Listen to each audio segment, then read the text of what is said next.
नमस्कार, मी संजय आवटे. आवाज महाराष्ट्राचा विशेष कार्यक्रमात तुमचं स्वागत. आज पुन्हा नवी गाज नवा आवाज.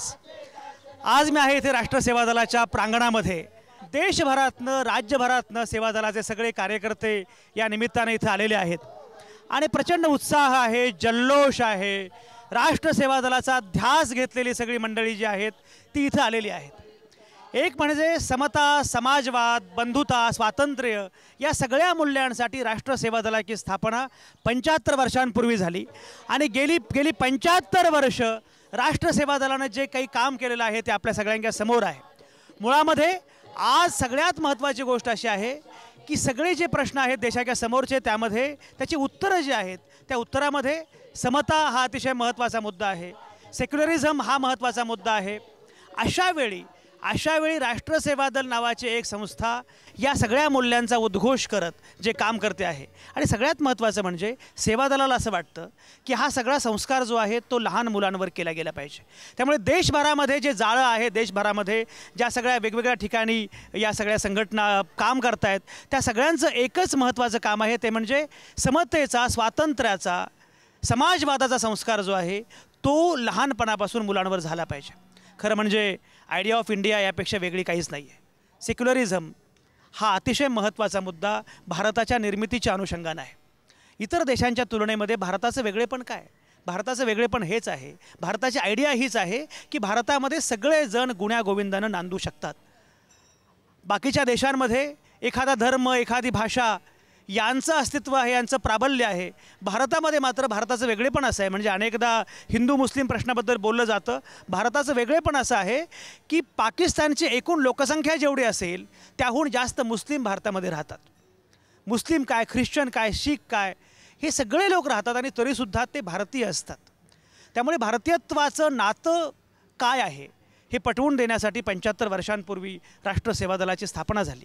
इथला सर्वसामान्य माणूस जो आहे त्या सर्वसामान्य माणसाला आवाज मिळाला पाहिजे, इथल्या सामान्य माणसाला उद्गार मिळाला पाहिजे, या भूमिकेतून राष्ट्र सेवा दलाची स्थापना झाली. खरं म्हणजे आता 75 वर्षांनंतर सेवा दल किती समकालीन आहे, किती काल सुसंगत आहे हा पण मुद्दा तेवढाच महत्त्वाचा आहे. सेवा दलाचे टीकाकार, विरोधक असं म्हणतात की सेवा दल आता कालबाह्य झालेलं आहे. त्यामुळे आता सेवा दलामध्ये खरं म्हणजे काही काम करण्यासारखं उरलेलं नाही आहे अशी पण टीकाकारांची भूमिका असते. तरीही सेवा दलाच्या सैनिकांना, त्यांच्या नेत्यांना असं वाटतं की उलट पक्षी आत्ता आमचं काम जास्त वाढलेलं आहे. खरोखरच गेल्या 75 वर्षांनंतर आता काम करत असताना आज नक्की सेवा दल कुठं उभं आहे? ही मुलं छान गाणी म्हणत आहेत, हे सगळेजण छान ब्लेझिम पथक आहे, झांज पथक आहे, हे सगळेजण इथं आलेले आहेत. आज 2-3 हजार कार्यकर्ते या कार्यक्रमासाठी येतील. मी मगाशी म्हटल्याप्रमाणे देशभरातनं मुलं येतील, सगळे लोक येतील, कार्यकर्ते येतील. पण या सगळ्यांना भविष्यामध्ये काय करायचं आहे, यांना उद्याचा भारत कसा हवा आहे आणि आजवरच्या त्यांच्या सगळ्या वाटचालीमध्ये नक्की काय घडलं, कुठल्या उणिवा होत्या, कुठली आव्हानं आहेत, या सगळ्यांचं मंथन या निमित्तानं होणार आहे. आणि म्हणून मी आता इथं आलेलो आहे सेवा दलाच्या प्रांगणामध्ये.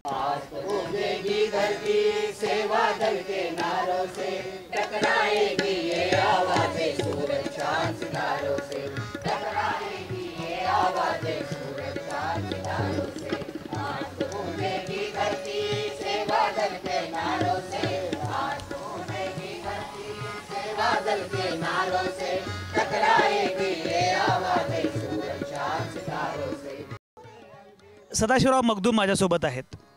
मला आठवतं की मी स्वतः जेव्हा सेवा दलामध्ये होतो, छात्र भारतीमध्ये होतो, तेव्हापासून सदाशिवराव मगदूम त्याच आवेशानं गातायत. तोच त्यांचा आवाज आहे. मी असं नेहमी म्हणतो की सेवा दलाचा हा खरा आवाज आहे.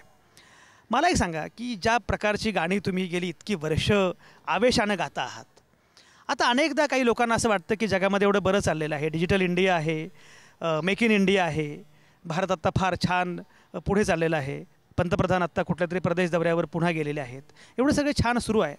अशा वेळी या सगळ्या गोष्टींचं मोल आत्ता काय आहे? तीच गाणी, तेच सगळं आता हे कालबाह्य झालं आहे, जुनं झालं आहे. सदाशिव मगदूम असं वाटत नाही का? खरं म्हणजे ज्यांना हे कालबाह्य झालं असं वाटतं त्यांना खरा भारत कळलेलाच नाही आहे. 1942च्या लढ्याच्या अगोदर असं ठरलं होतं की स्वातंत्र्य जे मिळवायचं आम्हाला या देशातल्या शेवटच्या नागरिकापर्यंत ते पोचलं पाहिजे. सगळ्यांना हा माझा देश आहे म्हणत नसता एवढ्यावरच त्यांना थांबायचं नाही आहे, तर या देशात जन्माला येणाऱ्या प्रत्येकाला भारत माझा वाटला पाहिजे. त्याच्या हाताला काम, कामाला दाम आणि मान सन्मान मिळवून देणारी समाजवादावर आधारलेली समाजव्यवस्था मला आणायची होती आणि म्हणून तो स्वातंत्र्याचा लढा होता. स्वातंत्र्याचा लढा सुरू होण्यापूर्वीच राष्ट्र सेवा दलाची जन्म झाला 4 जून 1941ला. साथी एस.एम. जोशी हे पहिले त्याचे अध्यक्ष झाले आणि सर्व समाजवाद्यांच्या या लढ्याला त्यावेळेला देखील लोकांनी हसत खेळत खुळ्यासारखं म्हटलं. तुमच्या टोप्या घालून कधी इंग्रज जाणार आहेत का असं म्हटलं. तीच लोकांची प्रवृत्ती आजही आहे. मेक इन इंडिया म्हणणाऱ्याला आज पण शेताबांधावर काम करणाऱ्या माझ्या माता भगिनींच्या अंगावरची वस्त्र माहीत नाही आहेत. त्यांना वस्त्र माहीत आहेत, टी व्हीवरच्या आपल्या अंगावरचे कपडे काढून प्रचंड पैसे कमवणाऱ्यांचा भारत माहिती आहे. पण आमचा खेड्यापाड्यातला भारत, जो आजही माता भगिनी संध्याकाळी येताना लाकडं तोडून स्वतःची चूल पेटवण्यासाठी येते, तिची जेव्हा संध्याकाळी चूल पेटते त्यावेळेस भारतातला खरा उजेड तेव्हा तिथं पडलेला असतो. आणि म्हणून मग सेवादल असं म्हणतं की आमची भौगोलिक स्वातंत्र्याची लढाई संपलेली आहे, पण समतेची आणि समाजवादावर लढाई आमची अजूनही संपलेली नाही. आणि ती लढाई लढण्यासाठी आजही त्या सैनिकांची गरज आहे, म्हणून सेवादल लढत आहे. लढाई संपली नाही, उलट पक्षी लढाई पुढची आव्हानं आता वाढलेली आहेत आणि त्यामुळे लढाई आणखी तीव्र करावी लागणार आहे असं सदाशिव मगदूम सांगतायत. मी मगाशी म्हटल्याप्रमाणे गेल्या अनेक वर्षांपासून काम करतात, सध्या महामंत्री आहेत आणि उद्या के सेवा दलाचे अध्यक्ष पण असतील. नंदलाल जी या. नंदलाल जी, आप तो बिहार से है और मुझे किसी ने कहा कि नंदलाल तो सेवा दल का कन्हैया कुमार है, क्योंकि कन्हैया कुमार भी बिहार का है. जो समझे. मुझे एक बात बताइए कि बिहार में जो आप काम कर रहे हैं, क्योंकि राष्ट्र सेवा दल तो राष्ट्र सेवा दल है, ये सिर्फ महाराष्ट्र सेवा दल नहीं है, तो बिहार में भी बहुत अच्छा काम आपने शुरू किया है ऐसा मैंने सुना. तो बिहार में क्या कर रहे हैं? बिहार में लगातार 2 दशक से भी ज़्यादा करीब 12-13 जिलों में वही समता के मूल्यों को स्थापित करने के लिए और समाज में जो सबसे वंचित तबका है, जो सभी हक और अधिकार से वंचित है, खासकर उनको एकजुट करके उनके अधिकार के लिए राष्ट्र सेवा दल ज़्यादा कटिबद्ध है. नीतीश कुमार अब आ गए हैं, उनका जो कैंपेन का गीत था उसमें बिहार में बहार है, फिर से नीतीश कुमार है, ऐसा वो था. तो नीतीश कुमार का फिर से आना आप कैसा देखते हैं? जनता को लगा कि पिछले कार्यकाल में उनके द्वारा जो खासकर गरीबों के लिए, आम जन के लिए जो प्रयास उनके द्वारा किया गया वो सराहनीय रहा, इसलिए इस बार वो काफ़ी अच्छी स्थिति से आ गए. आप ज़्यादा बोलो मत, आपके गानों के दीवाने हैं लोग, तो कुछ गा के दिखाओ. पास ही में गाँव है चल कर तो देखिए, पास ही में गाँव है चल कर तो देखिए, कितना वहाँ तनाव है चल कर तो देखिए, कितना वहाँ तनाव है चल कर तो देखिए, टूटी पड़ी है झोपड़ी रोटी नसीब नहीं, टूटी पड़ी है झोपड़ी रोटी नसीब नहीं, पिच के सभी के गाल है चल कर तो देखिए, पिच के सभी के गाल है चल कर तो देखिए, पास ही में गाँव है चलकर तो देखिए. पास ही में तो गाव है चलकर तो देखिए. सध्या परदेशात जाण्याची घाई इतक्या लोकांना आहे की शेजारच्या गावात जायला वेळ कोणाला आहे. पण अशा वेळी शेजारच्या गावात काय चाललेलं आहे याच्या अनुषंगानं गाणं म्हणणारा नंदलाल सध्या बिहारमध्ये फार लाडका आहे आणि त्यानं सेवा दलाचं खूप मोठं काम उभं केलेलं आहे. ये जरा तू. ही सगळी तरुण मुलं, मला नेहमी आश्चर्य असं वाटतं की मुळामध्ये चळवळींचं वातावरण एका अर्थानं संपत चाललेलं आहे आणि तरुण मुलांच्या पुढे इतकं छान करिअर आहे. अशा वेळी या चळवळीमध्ये यावं, सेवा दलात यावं असं तुला का वाटलं? अगोदर तुझं नाव सांग. माझं नाव कुमारी स्निग्धा रामलिंग तोडकर. खरं म्हणजे आज प्रत्येकजण फक्त मी आणि माझं कुटुंब इतकाच विचार करतो, पण कुठंतरी असं वाटतं की मी आणि माझं कुटुंब असं म्हणताना जेव्हा शाळेत असताना मी भारत माझा देश आहे आणि सारे भारतीय माझे बांधव आहेत असं म्हणायचो, तेव्हा खऱ्या अर्थानं आपण बांधवांसाठी काही करतो का याचा विचार करायची वेळ आज प्रत्येक तरुण मुलामुलींवरती आलेली आहे. मग मला असं वाटलं की बांधवांसाठी काही करण्यासाठी राष्ट्र सेवा दल हा सगळ्यात सर्वोत्तम उपाय आहे, ज्या अनुषंगानं आपण खेड्यापाड्यापर्यंत पोहोचू शकतो. जिथं सुविधा नाहीत, जिथं लोड शेडिंग आहे अशा ठिकाणी जाऊन आम्ही शिबिरं घेतो. ज्या मुलांना समता म्हणजे काय हे माहीत नाही तिथं जाऊन आम्ही त्यांना समता शिकवतो. बरोबर. समता म्हणजे काय माहीत नाही, काय समता म्हणजे या जरा समजावून सांगा. काय मला पण माहीत नाही समता हे काय असतं. समता वगैरे तुम्ही लोक आपल्या भाषणामध्ये समता वगैरे असे शब्द वापरता, पण काय समता म्हणजे काय? राष्ट्र सेवा दलामध्ये मी असं मानतो की राष्ट्र हा शब्द आहे आणि देश ही संकल्पना भौगोलिक आहे, परंतु राष्ट्र म्हणजे विशिष्ट प्रदेशात राहणारा आणि समान जीवन जगण्याची आकांक्षा बाळगणारा लोकसमुदाय. पण या देशामध्ये समता नसल्यामुळे समान जीवन जगता येत नाही आहे. वास्तविक संविधानात जी मूल्य लिहिली गेली ती केवळ पुस्तकात असून उपयोगाची नाही आहेत, तर ती अव्याहतपणे रुजवण्याचं काम केलं पाहिजे असं मानणारं हे संघटन आहे. त्यामुळं 75 वर्षानंतरसुद्धा त्या मूल्यांची प्रस्थापना करण्यासाठी राष्ट्रसेवा दल मेहनत करत असतं देशभर.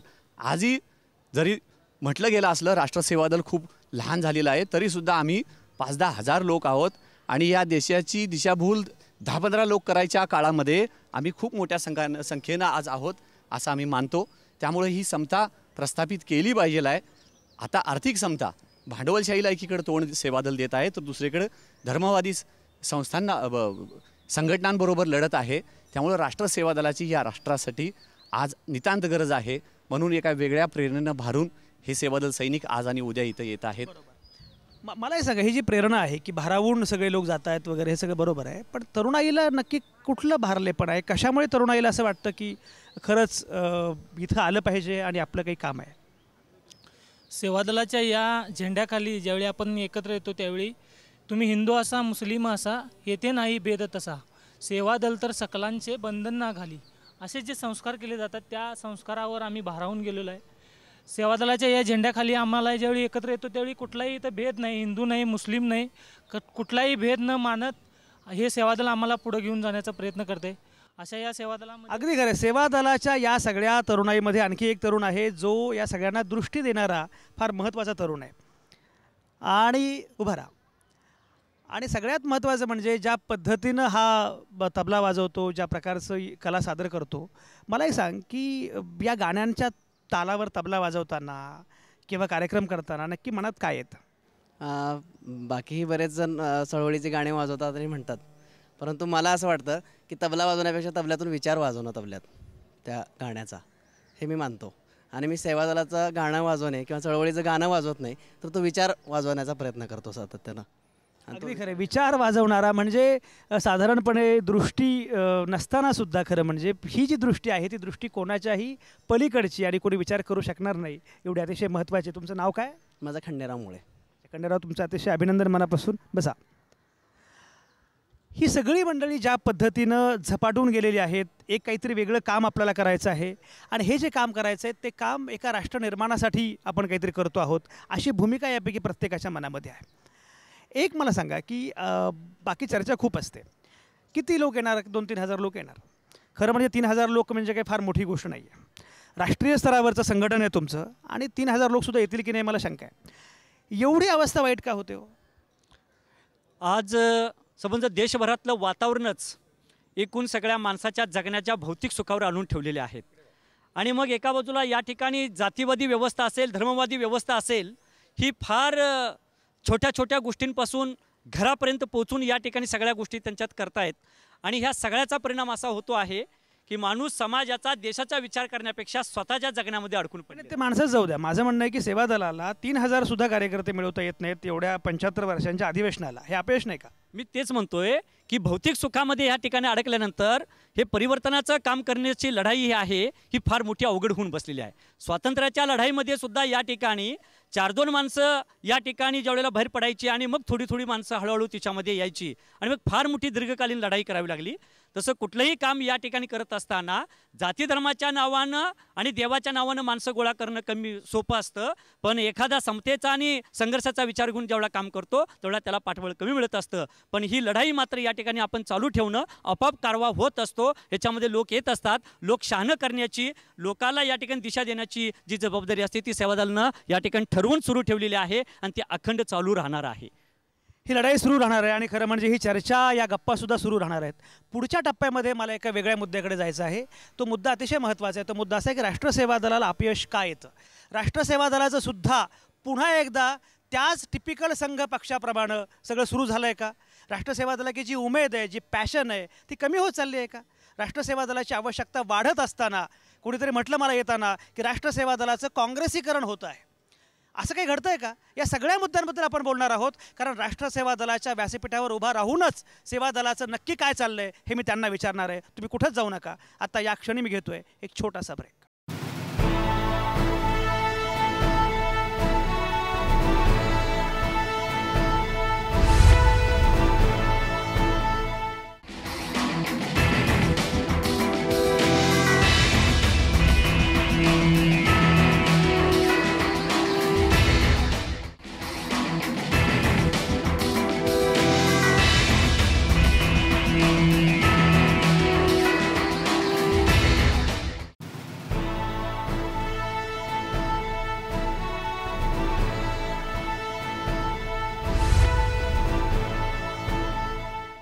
तुमचं पुन्हा एकदा स्वागत.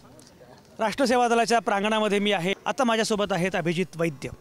अभिजित वैद्य हे राष्ट्र सेवा दलाचे महत्त्वाचे नेते आहेत आणि मी जे मगाशी म्हणालो की एकूण सेवा दलाची वाटचाल किंवा काय त्याच्या अनुषंगानं या सगळ्याच लोकांशी मला बोलायचं आहे.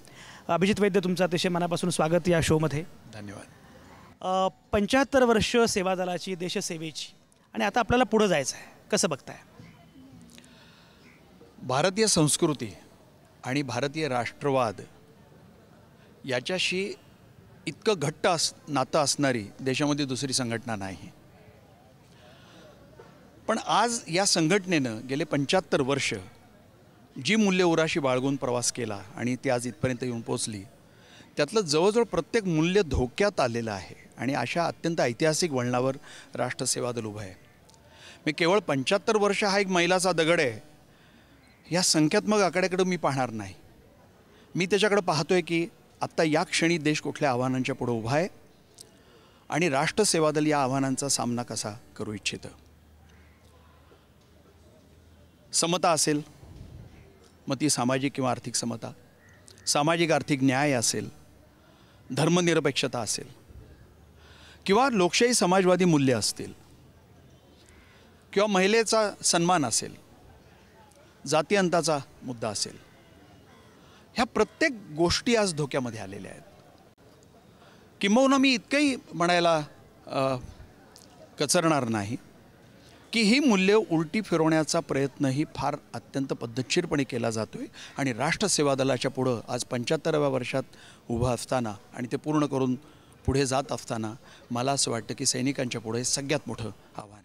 हे सगळ्यात मोठं आव्हान आहे. विजय चव्हाण आपल्यासोबत आहेत, विश्वस्त आहेत विजय चव्हाण. पण एक मला सांगा की एवढं होत असताना सुद्धा आव्हानं एवढी मोठी आहेत, पण राष्ट्रसेवा दल फार सक्षमपणे पुढे येतं आहे असं वाटत नाही लोकांना. टीकाकारांचं म्हणणं असं असतं की उलट पक्षी राष्ट्रसेवा दलाची उमेद कमी होते आहे, संघटन कमी होतं आहे. ज्या जोरकसपणे सेवा दल पुढे यायला पाहिजे तसं घडत नाही.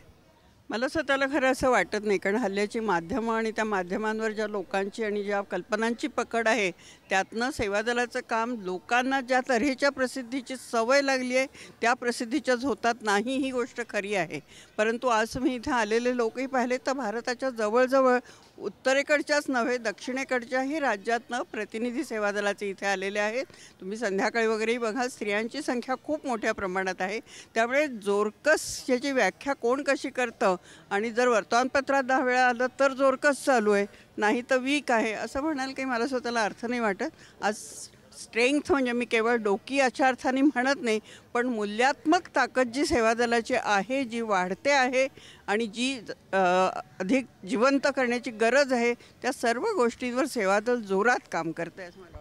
माध्यमांचा उल्लेख केला. विनोद वाघ मला वाटतं गेली 15 वर्ष दलपत्रिकेचे संपादक म्हणून काम बघतायत, इथे शिक्षक पण आहेत.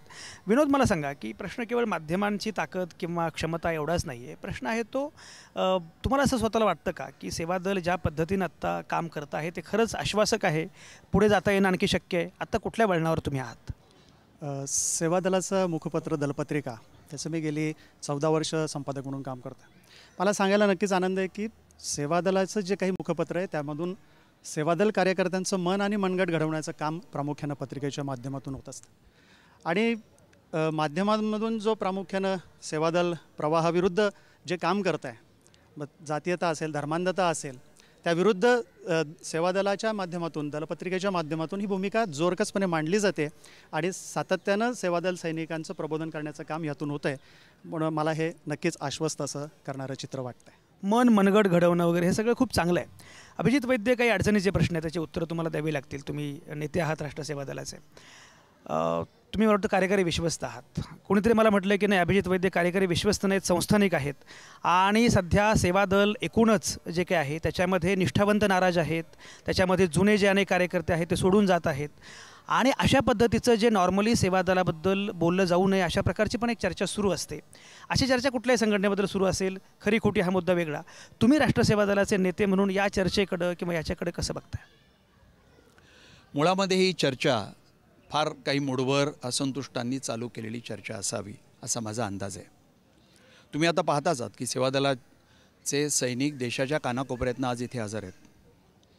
जर असं घडत असतं तर ही माणसं तुम्हाला आज दिसली नसती. सेवा दलाचा कार्यकारी विश्वस्त हा संस्थानिक बनण्याचा प्रश्नच येत नाही, त्याच्याकडे तेवढे अधिकार नाहीच आहेत. सेवा दलाचं संपूर्ण कामकाज हे अत्यंत लोकशाही पद्धतीने आणि विश्वस्त मंडळाच्या पूर्णपणे चर्चेमध्ये घेतलेल्या निर्णयांच्या आधारे चालत असतं. विश्वस्त मंडळ हे सतत संघटनेला विश्वासात घेऊन हे निर्णय घेत असतं आणि संघटनेच्या कुठल्याही कामामध्ये ते ढवळाढवळ करत नाही.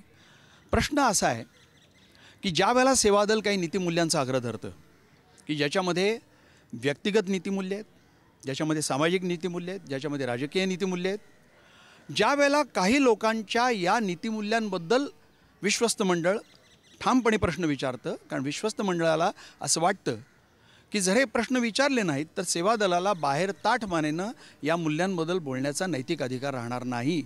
आणि हे प्रश्न विचारले म्हणून जर कोणी नाराज होत असेल तर मला वाटतं सेवा दलानं त्याची पर्वा करू नये. कारण सेवा दलाच्या अंतर्गत हुकुमशाही नाही आहे, पूर्णपणे लोकशाही पद्धती आहे. जेव्हा रीतसर विश्वस्त मंडळाने काही प्रश्न विचारलेले असतात या नीतिमूल्यांबद्दल त्याची उत्तरही दिली गेलीच पाहिजेत. उलट आपल्याला संस्थानिक होता येत नाही आणि या आपल्या महत्त्वाकांक्षांच्या आड राष्ट्र सेवा दलाचं विश्वस्त मंडळ येते की काय अशी भीती वाटायला लागल्यावर निर्माण केलेले हे प्रचार आहेत. मला एक गोष्ट जाताना सांगितली पाहिजे.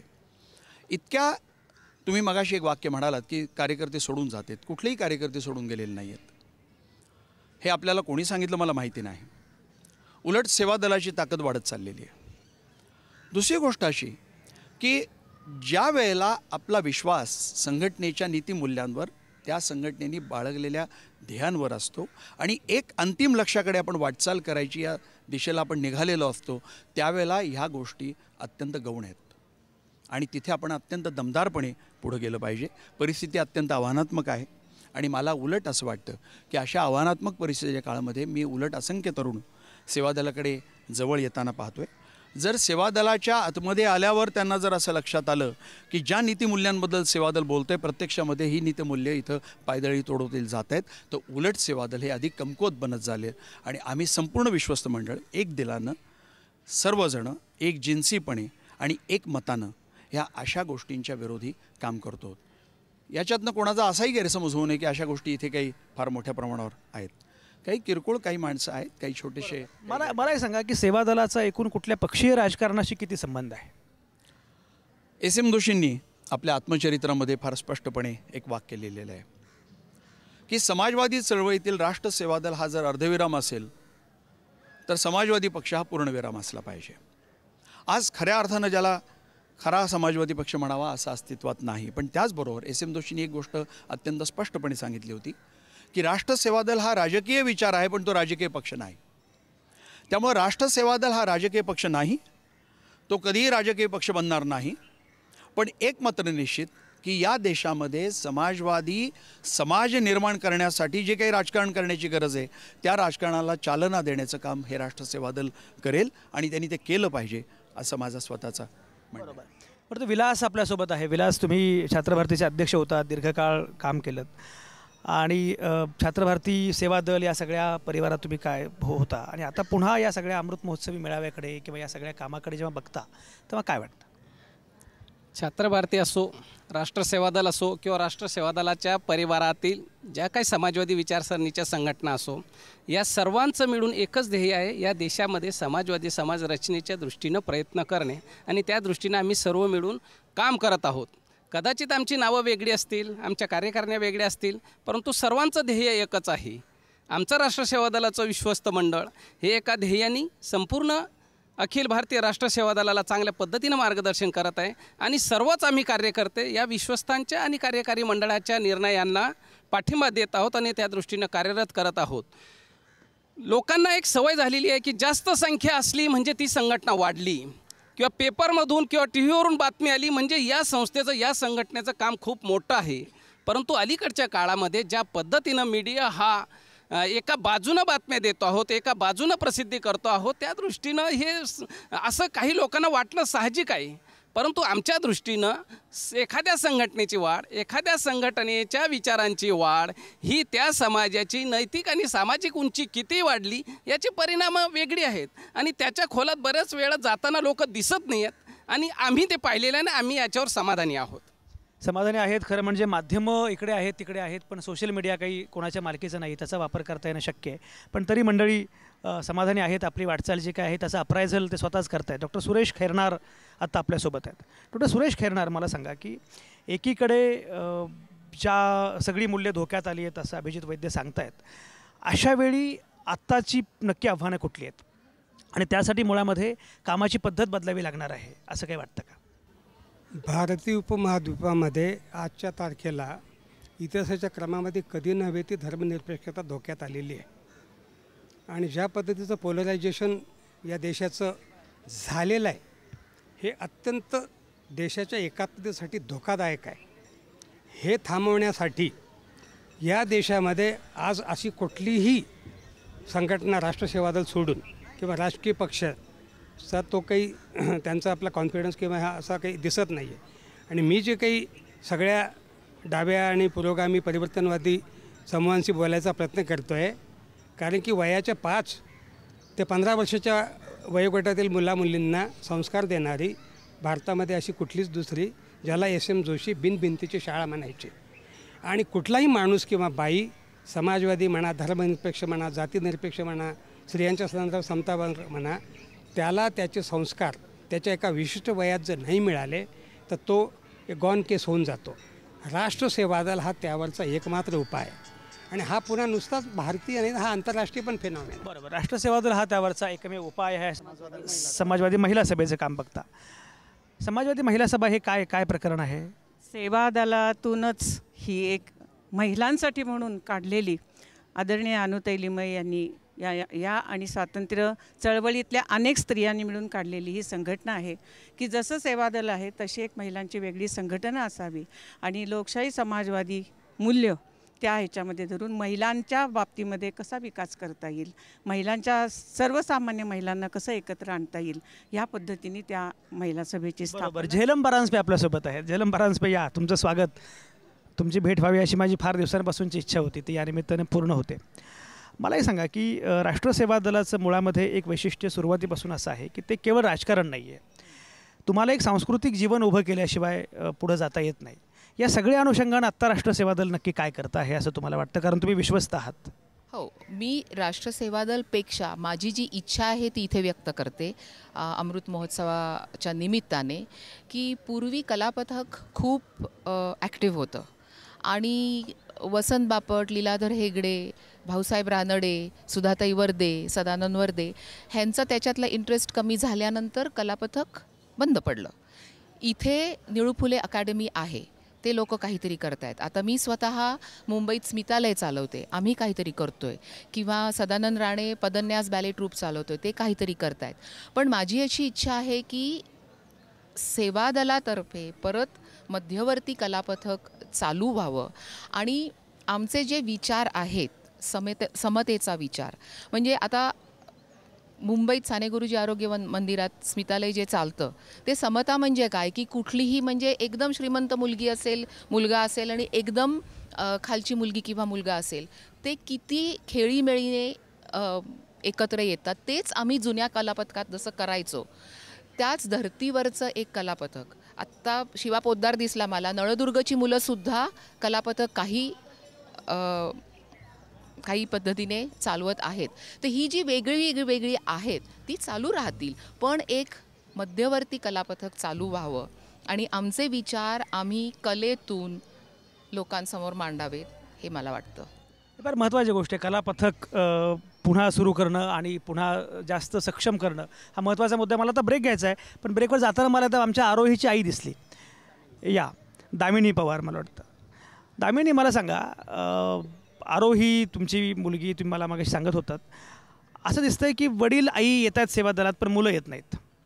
तर नव्या पिढीला सेवा दलाकडं आकृष्ट करणं काय करायला पाहिजे, आणि मुलांना हे इंटरेस्टिंग वाटत नाही ते इंटरेस्टिंग वाटलं पाहिजे यासाठी काय करायला पाहिजे? आता झेलमताईंनी सांगितलं, आता माझी मुलगी आरोही ही कला क्षेत्रामध्ये आहे, ती कथक डान्सर आहे. प्रत्येकाच्या मुलांच्या वेगवेगळ्या क्षेत्रामध्ये ते मुलं शिकत असतात, त्यांचं हे चालू असतं सगळं. तर आता समजा कलापथक सुरू झालं तर मी तिला म्हणू शकते की बाबा तू ये, तुझं ते क्षेत्र आहे.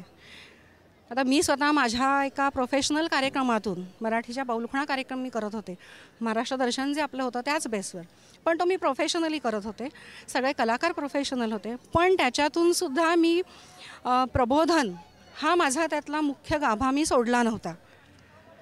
आणि आजही म्हणजे आणि मुलांसाठी विविध ॲक्टिव्हिटी सुरू व्हायला पाहिजेत. खरं मुळामध्ये तरुणांना इंटरेस्टिंग वाटेल, तरुणांना आवडेल अशा पद्धतीने काही करणं सेवा दलाच्या या सगळ्या परिसरामध्ये सेवा दल संघटना म्हणून असं एक फार महत्त्वाचं आव्हान या सगळ्यांच्या समोर आहे. ही सगळी चर्चा आपण करत राहू, तुम्ही कुठंच जाऊ नका. आता या क्षणी मी घेतोय एक छोटासा ब्रेक.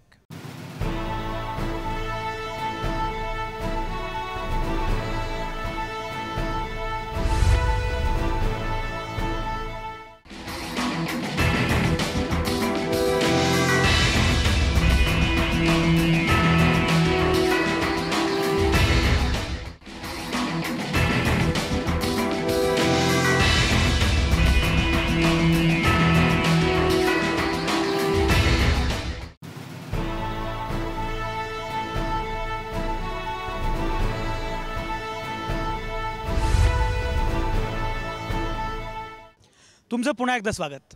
जरी या वर्तमाना कळेना आमोची भाषा, विजा घेऊन येणाऱ्या पिढ्यांशी बोलतो आम्ही, अशा पद्धतीनं या सगळ्या उद्याच्या पिढीशी बोलण्याचा प्रयत्न राष्ट्रसेवा दल सातत्यानं करतं आहे असं या सगळ्या लोकांचं म्हणणं आहे. आणि त्यामुळे एकूणच इथे तरुणाईची आणि त्यातही शालेय विद्यार्थ्यांची सुद्धा संख्या बऱ्याच मोठ्या प्रमाणात आहे. मगाशी उल्लेख केला झेलम परांजपेंनी, त्या असं म्हणाल्या की आता कलापथक आपल्याला सुरू करायचं आहे, कलापथक जोरकस आणि दमदार करायचं आहे, हा एक मुद्दा आहे. दुसरीकडे आपण बघतो आहोत की राष्ट्रसेवा दलाच्या ठिकठिकाणी ज्या शाखा आहेत त्या शाखांमध्ये काही मुलं दिसत आहेत. आणि सगळ्यात महत्त्वाचं म्हणजे इथे मैदानी प्रशिक्षणाचं एक पथक निर्माण झालेलं आहे. त्याच्यामध्ये झांज पथक आहे, लेझिम पथक आहे, आणि ही सगळी कामं करणारी जी मंडळी आहेत, ही सगळी जी मुलं आहेत ती मुलं इथं आता आपल्यासोबत आहेत. मगाशी मी त्यांना विचारलं की तुमच्यापैकी कोणाला बोलायला आवडेल, तर म्हणाले सगळेजण बोलतील. असा जो काही आत्मविश्वास आहे या प्रत्येकाच्या मनामध्ये आहे की आम्ही बोलणार आणि आम्हाला आमचा मुद्दा मांडायचा आहे. या मुलांकडे मला जायचं आहे, पण त्यापूर्वी सरांकडे जायचं आहे. तुमचं नाव सांगा. माझं नाव धनंजय धोत्रे. तुम्ही हे सगळं काम बघता, मलाही सांगा की नक्की तुमच्या कामाचं स्वरूप काय आहे? आमच्या कामाचं स्वरूप म्हणजे राष्ट्रसेवा दलामध्ये जे कार्यकर्ते आपण तयार करत असताना ज्या गावागावामधून शाखा चालवल्या जातात की जेणेकरून ज्यातून कार्यकर्त्यांची निर्मिती होते, अशा ठिकाणी जे शिकवण्यासाठी जातात त्यांना आम्ही प्रचारक म्हणतो, संघटनेचे प्रचारक म्हणतो. त्यांनी काय शिकवायचं त्या ठिकाणी, जसं तुम्ही आत्ताच म्हटलात की झांज पथक, लेझिम पथक, हे झांज पथक, लेझिम पथक हे निमित्त आहे. त्या मुलांनी एकत्र यावं, त्यांनी त्यात रमावं, यासाठी आपण ते करत असतो आहे. पण याच्याही पलीकडे गाणी आहेत, पथनाट्य आहेत, त्याचबरोबर वेगवेगळे उपक्रम आहेत, पुस्तक वाचन आहे, त्याच्यावर गप्पाटप्पा असतात, चर्चा असतात. अशा पद्धतीनं तिथे उपक्रम चालावे शाखेवर म्हणून अशा ह्या कार्यकर्त्यांची आम्ही निर्मिती करतो. आणि हेच कार्यकर्ते पुन्हा महाराष्ट्रामध्ये जिल्ह्यामध्ये शिबिरं असतात. म्हणजे शिबिरामध्ये दस्तानायक शिबिर, शाखानायक शिबिर, प्रशिक्षक शिबिर, कार्यकर्ता शिबिर, असे शिबिर. हा दिसला ना मला, हा जो आहे ना कार्यकर्ता, हा मला कल्याणला दिसला होता ना. काय तुझं नाव? अमोल पाटील. तू कल्याणला काय करत होतास? तिथं राष्ट्रसेवा दलाचं म्हणजे वेगवेगळ्या प्रकारची शिबिरं असतात टप्प्याची. त्यातलं एक युवा समाज भान शिबिर म्हणून होतं, त्यामध्ये मी होतो शिबिरात. बरं, ही सगळी मुलं मला दिसत आहेत. आता या पद्धतीनं तुम्ही सांगितलं मग हा म्हटलं सगळे बोलतील. इकडे रे मंगेश ये पुढे. मंगेश, मलाही सांगा की आता हे जे काही सुरू आहे, जहाज पथक, लेझिम पथक, पथनाट्य, अमुक तमुक, याच्यामध्ये तुम्ही रमता खरंच? हो सर. कशामुळे? त्याच्यातून सेवा दलातून आपल्या चांगला विचार मुलांपर्यंत कसा पोहोचवता येईल, आणि त्याच्यामधून माझं स्वतःला फार हे वाटतं. माझ्या तब्येतीनुसार मी नाचतो, मला फार आनंद वाटतो. तब्येतीनुसार नाचतो, तब्येत जोरात आहे घडायची. इकडे तुझं काय नाव? शुभांगी माधव बिराजदार. शुभांगी कुठली आहेस तू? मी नळदुर्गची. बरं मलाही सांग, मला वाटतं आपल्या घरमध्ये आहेस का? आपल्या घरमध्ये. बरं शुभांगी, हे जे काय आहे हे सगळे तुम्ही नाचता, प्रशिक्षण काय पथनाट्य करता वगैरे वगैरे, हे सगळं करताना अभ्यासाकडे दुर्लक्ष होत नाही का? नाही होत, कारण शक्यतो जे शिबिरं घेतली जातात ते उन्हाळ्याच्या सुट्टीत आणि दिवाळीच्या सुट्टीत घेतले जातात, त्याच्यामुळे आमच्या अभ्यासामध्ये काही डिस्टर्ब होत नाही. चष्मा वगैरे म्हणजे ही फार अभ्यासू मुलगी आहे का? हां, चष्मा कशा फार वाचतेस का? हो, कारण 12वीला होते ना, त्यामुळे जास्त अभ्यास करावा लागला. अच्छा, 12वीला. बरं काय करणार पुढे? मेडिकल MBBS ला घेणार आहे. बरं बरं बरं. तुझं काय अभिजित वैद्यांसारखं करायचा विचार नाही ना? काय डॉक्टर हो, डॉक्टर होऊन सेवा दलामध्ये काम करणार, काय करणार? आयुष्यभर सेवा दलासाठी काहीतरी काम करण्याची इच्छा आहे माझी, आणि ते मी नक्की करेन. सेवा दलामध्ये काम करायचं म्हणजे नक्की काय करायचं? कोण सांगेल बाबा सेवा दलाचं काहीतरी काम करायचं? ये तू ये. कारण काय सेवा दलात काम करणार म्हणजे काय करायचं काय सेवा दलात? सर, आम्हाला सेवा दलामध्ये हे शिकवलं जातं की आम्ही जे आहोत आणि जे गावाकडची मुलं आहेत, आम्ही इथं येतो, प्रशिक्षण घेतो, आम्हाला इथं गाणी गोष्टी विविध म्हणजे आज देशात जी समाजरचना आहे ती कशी आहे हे पाहायला भेटतं. आम्ही नाटकं वगैरे जे आम्ही स्वतः करतो ग्रुप वाईज, आम्ही ते विचार आमचे जे गावाकडचे मित्रमैत्रिणी आहेत त्यांच्यासमोर सादर करतो व त्याच्यातून त्यांना काहीतरी प्रेरणा मिळते. तुझं नाव काय? शुभांगी. बरं, प्रेरणा मिळते. पथनाट्य कोण कोण करतं रे? ॲक्टिंग करणारं कोण, जोरात ॲक्टिंग करणारं कोण कोण आहे? हे दाढीवाले गृहस्थ या, हे काय या तुम्ही, काय तुम्ही पथनाट्य करता? कुठलं पथनाट्य केलं तुम्ही? आजता काय तर बरीचशी पथनाट्य केल्यात. प्रत्येक शिबिरात किंवा प्रत्येक आमच्या केंद्रावर शाखेवर प्रत्येकाची पथनाट्य बसलेले असतात. एक दुसरं पथनाट्य आम्ही समाजासाठी काहीतरी म्हणजे तुम्हाला एक प्रबोधन करता येईल असं यासाठी आम्ही करतो. म्हणजे आम्ही मिरजेत वगैरे करतो, ते पाण्यावर पथनाट्य केलेलं आहे, पाणी या विषय दुष्काळावर त्यावर पथनाट्य केलेलं आहे. पण इचलकरंजी शाखेवर जागतिकीकरणाच्या विषयांवर पथनाट्य केलेलं आहे. अशा बऱ्याच प्रकारे पथनाट्य चालू असतात, म्हणजे प्रबोधनकारक असतील आपले यासाठी सगळ्याचं. प्रबोधन करणारी पथनाट्य आहेत, पण तुम्हाला असं वाटतं का की प्रबोधन करणाऱ्या या पथनाट्यांचा काही खरंच लोकांवर परिणाम होतो? पथनाट्यावर असताना लोकांच्या चेहऱ्यावर एक भाव येतो, ते गंभीरता असते आणि तो त्याविषयी लोक विचार तर करायला सुरुवात करतात. पूर्वी जो विचार मला एक दिसत नाही. आता बघा, मी पथनाट्य हे फार महत्त्वाचं माध्यम आहे, ते तुम्ही वापरताय, ते जुने लोकसुद्धा वापरायचे. पण आता सोशल मीडिया आहे, मला राष्ट्रसेवा दल सोशल मीडियावर फार दिसत नाही, फार ॲक्टिव्ह. ट्विटरवर तुम्हाला काही फार मोठं फॉलोईंग आहे असं दिसत नाही. मी एका व्यक्तीला 1-1 कोटीचं फॉलोईंग या देशामध्ये आहे, आणि राष्ट्रसेवा दलाचं ट्विटर अकाउंट आहे का नाही इथून तयारी आहे. हे जे आहे नवीन माध्यमं तुम्ही वापरता का, आणि वापरत नसाल तर का नाही वापरत? आता फेसबुक आणि व्हॉट्सअप जे हाताळायला सोपं आहे, तर ट्विटरचं जर अवघड आहे सर्वसामान्याला वापरणं. सध्या ग्रामीण भागात आमच्याकडे माहीत आहे, तर व्हॉट्सअपचे ग्रुप आहेत, फेसबुक आहे, त्या माध्यमातून आम्ही 3-4 हजार लोक मला ॲड आहेत, तर आम्ही त्याच्या माध्यमातून प्रचार चालू आहे. व्हॉट्सअपचे ग्रुप आहे, त्यामधून आम्ही त्यापर्यंत मेसेज पोहोचवतो सध्या. पण तुम्ही आता बघा, तुम्ही जर पंतप्रधान नरेंद्र मोदींचा आदर्श घेणार असाल तर ते कायम ट्विटरवर असतात की नाही, फेसबुकवर किंवा सोशल मीडियावर असतात, मन की बात करतात. हे सगळं जे आहे अशी माध्यमं आता आपण वापरली पाहिजेत आधुनिक काळामध्ये, असं वाटत नाही का? हो, नक्कीच अशी माध्यमच खरं तर तरुणांपर्यंत जाण्याचं योग्य साधन आहे. मात्र ही संघटना पुरोगामी असल्यामुळं, त्यात पुरोगामी विचारांचा जास्त प्रभाव या संघटनेवर असल्यामुळं आता ही माध्यमं नव्यानं प्रामुख्यानं आता तरुणांनी वापरायला पाहिजेत, आणि त्याचा प्रसार देखील तरुणांनी आता करावा. बरोबर बरोबर. सुनीता गांधी पण आपल्यासोबत आहेत. सुनीता गांधी, मला सांगा, तुम्ही प्रामुख्यानं मगाशी उल्लेख जसं झाला की कलेच्या माध्यमातून बऱ्यापैकी काही प्रयोग करत असता, काय काय प्रयोग करता? एकतर विशेषतः महिलांच्या संदर्भामध्ये आणि तरुण जो युवक आहे त्या तरुणांना जर एकत्रित आणायचं असेल तर निश्चितपणाने नवीन नवीन माध्यमांचा उपयोग करायला पाहिजे, आणि सेवादल ह्याच्यामध्ये आता पुढाकार घेत आहे. आणि त्या दृष्टीने तरुणांना आवडणाऱ्या ज्या गोष्टी आहे, विशेषतः वेगवेगळ्या ज्या कला क्षेत्रातल्या गोष्टी आहे, नाट्य आहे, पथनाट्याचा तर मुद्दा सुरुवातीपासून आहेच, पण नाटक आहे, त्याच्याबरोबर गाणी आहेत, डान्स आहेत, आणि ह्या सगळ्या विविध माध्यमांच्या वापरातून सुद्धा आपल्याला माध्यमांचा वापर करणं शक्य आहे. जावडेकर सर आपल्यासोबत आहेत. जावडेकर सर, तुमचं स्वागत. तुम्ही शिक्षक परिषदेच्या अनुषंगाने मला वाटतं अखिल भारतीय समाजवादी अध्यापक सभा. हां, बरोबर. तर तुम्ही शिक्षकांच्या संदर्भामध्ये काम करता, त्याचं नाव समाजवादी अध्यापक सभा असं आहे. पण शिक्षकांच्या क्षेत्रामध्ये काम करावं असं मुळात का वाटतं, आणि आता जे काम करता आहात ते किती महत्त्वाचं आहे? यामध्ये पहिल्या प्रथम मी असं सांगू इच्छितो की अखिल भारतीय समाजवादी अध्यापक सभा शिक्षकांमध्ये जरी काम करत असली तरी ही शिक्षकांची चळवळ नाही, तर ही शिक्षणाची चळवळ आहे. जागतिकीकरणाच्या प्रक्रियेमध्ये शिक्षणाची मक्तेदारी होत चाललेली आहे. जातीव्यवस्थेमुळे पूर्वी शिक्षणाचा अधिकार नाकारला जायचा, आता जागतिकीकरण, उदारीकरण आणि खाजगीकरणाच्या प्रक्रियेमध्ये बहुजन समाजाला शिक्षणाचा अधिकार पैशाच्या मार्फत नाकारला जात आहे. अखिल भारतीय समाजवादी अध्यापक सभा ही सेवादलाच्या शिक्षण व्यासपीठाचं एक विस्तारीकरण आहे. शिक्षण व्यासपीठ हे प्रामुख्याने पूर्वी शिक्षकांचं प्रबोधन करणं एवढ्यापुरतं मर्यादित काम करत असे, परंतु आता शिक्षणाचा प्रश्न हा राजकीय प्रश्न आहे, हा वर्ग संघर्षाचा प्रश्न आहे. शिक्षणाचा अधिकार लोकांपर्यंत पोचवायचा असेल तर या ठिकाणी अपरिहार्यपणे शिक्षणाच्या धोरणामध्ये मूलभूत स्वरूपाचे बदल झाले पाहिजेत.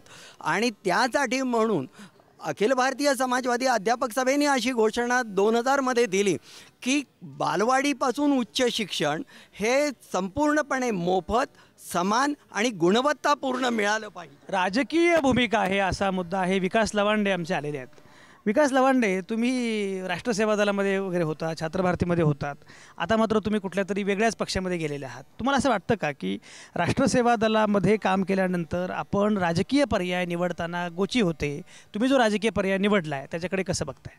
खरं तर राष्ट्रसेवा दलासारख्या किंवा तत्सम ज्या उपसंघटना आहेत ह्या देशामध्ये फार गरजेच्या आहेत. कारण समता, बंधुता, न्याय किंवा समाजवादी लोकशाही ही जी काही मूल्य आहेत आपली पुरोगामी विचारांची, या मूल्यांची रुजवण किंवा कार्यकर्ता घडवण्याच्या ह्या सगळ्या संघटना आहेत. परंतु जेव्हा एखादा कार्यकर्ता राजकीय ॲम्बिशन ठेवतो आणि त्याला जर राजकारणात जायचं असेल तर पूर्वी जसे समाजवादी चळवळीचे काही पक्ष होते, पण दुर्दैवाने आता गेल्या काही वर्षात एकही पक्ष इथे राहिलेला नाही आहे देशामध्ये. आणि मग आमच्यासारख्या चळवळीतून, समाजवादी किंवा पुरोगामी चळवळीतून आलेल्या कार्यकर्त्यांना जर का एक राजकीय व्यासपीठ पाहिजे असेल, सध्याच्या काळात जर पाहिलं तर RSS किंवा त्यांच्या तत्सम संघटना धर्मांध शक्तीचा जोर मोठ्या प्रमाणावर वाढला आहे आणि त्यातनंच भाजपाची सरकार इथे येत आहेत. आणि मग अशा काळामध्ये समाजवादी विचारसरणीची, पुरोगामी विचारसरणीचं मला असं वाटतं की मग काँग्रेस, राष्ट्रवादी याशिवाय दुसरा पर्याय राहत नाही आहे. राजकीय पर्यायांच्या अनुषंगानं विकास लवांडे भूमिका मांडतायत. आणि जसं मी मगाशी म्हटलं की देशातून, सगळ्या देशभरातून लोक येत आहेत. साने गुरुजींची आंतरभारती ही कल्पना होती. आमचा हा दोस्त आहे, उत्तरांचलमधून आलेला आहे. आपका स्वागत जब्बार, आप उत्तरांचल से यहाँ आए हैं, तो मुझे एक बताइए कि उत्तरांचल में क्या सिचुएशन है और वहाँ आप क्या कर रहे हैं? उत्तराखंड में करीब 2000 में सेवा दल की स्थापना हुई थी और डॉक्टर अभिजीत वैद्य जी, भाई वैद्य जी वहाँ पर उस समय आए थे. और तब से लेकर के उत्तराखंड के 13 पहाड़ी जो ज़िले हैं सब जगह सेवा दल का संगठन है और हम लोग कम से कम 250 शिविर अब तक उत्तराखंड के अंदर कर चुके हैं. बहुत अच्छी बात है. आप जब्बार, मुझे एक बताइए कि इस देश में जो हिंदू मुस्लिम प्रश्न है उसकी ओर आप कैसे देखते हैं? नहीं, हमारा ये है कि ये जो सांप्रदायिकता का जो तनाव जो देश भर के अंदर फैलाया जा रहा है, सांप्रदायिक जो भाईचारा जो बिगाड़ने की कोशिश अभी जो कुछ फांसीवादी ताकतों के द्वारा की जा रही है, तो वो भाईचारा कैसे देश के अंदर कायम करना है, कैसे एकजुटता लानी है वापस, हिंदू मुस्लिम हो या छोटी जाति है बड़ी जाति है, कैसे एक देश एक सूत्र में बंधे. जो सेवा दल का मूल मंत्र है कि पूरे देश को एक सूत्र में बांधना, तो उसी मंत्र को आगे बढ़ाते हुए उसी मूल मंत्र पर सेवा दल काम कर रहा है. महाराष्ट्र में अभी पटना में भी बहुत बड़ा सम्मेलन उत्तर भारत का हुआ सेवा दल का, और सबको पहले, क्योंकि महाराष्ट्र सेवा दल की शुरुआत भले ही महाराष्ट्र में हुई लेकिन अभी उसकी जड़ें पूरे उत्तर भारत के अंदर बहुत मजबूत हैं. तो इस सम्मेलन के अंदर जो पटना का सम्मेलन हुआ अभी, तो उसके अंदर यही कोशिश थी कि देश के समाजवादी, गांधीवादी, अम्बेडकरवादी, लोहियावादी और वामपंथी विचारधारा के लोग कैसे एक सूत्र में बन जाए, कैसे एक मंच पे आ जाए, ताकि जो फांसीवादी ताकतें हैं, जो विघटनकारी ताकतें जो देश को तोड़ने का काम करें, उनके खिलाफ एक मोर्चा बना के संघटित होकर के लढणे का काम किया जा सके. धर्मनिरपेक्ष शक्तींची ताकद वाढली पाहिजे असं यांचं म्हणणं आहे. काय, तुम्हाला काय वाटतं? बिहार, सच्चिदानंद. आप बिहार से. सच्चिदानंद जी, मुझे एक बताइए कि बिहार में क्या सिचुएशन है और जो बिहार की राजनीति तो अब बदल रही है, लेकिन राष्ट्र सेवा दल के लिए बिहार में कितनी संधि है? ये बिहार में राष्ट्र सेवा दल की बहुत बड़ी शाख है और समता मूलक समाज का जो बेसिक प्रॉब्लम है जो नागरिक का, विथ सेंटिमेंट अगर काम कर सकती है तो राष्ट्र सेवा दल है और इसके लिए बहुत बड़ी तादाद पे वहाँ इसका समर्थन है. धर्मनिरपेक्षता ही आयडिया ऑफ इंडिया आहे आणि जर धर्मनिरपेक्षतेच्या संदर्भामध्ये काही प्रश्न उपस्थित होत असतील किंवा काही मूल्य धोक्यात येत असतील तर आपल्याला अधिक जोरकसपणे काम करावं लागणार आहे, अशी भूमिका या सगळ्या कार्यकर्त्यांची आहे. त्यामुळे त्यांना असं वाटतं आहे की राष्ट्र सेवा दलामध्ये ही क्षमता आहे. स्वातंत्र्य, समता, न्याय, बंधुता, धर्मनिरपेक्षता या सगळ्या मुद्द्यांच्या अनुषंगानं काम करण्यासाठी ही सगळी मंडळी आत्ता पुढे आलेली आहेत. गेली 75 वर्ष काम करतायत. यापुढेही काम करावं लागणार आहे असं त्यांना वाटतं आहे.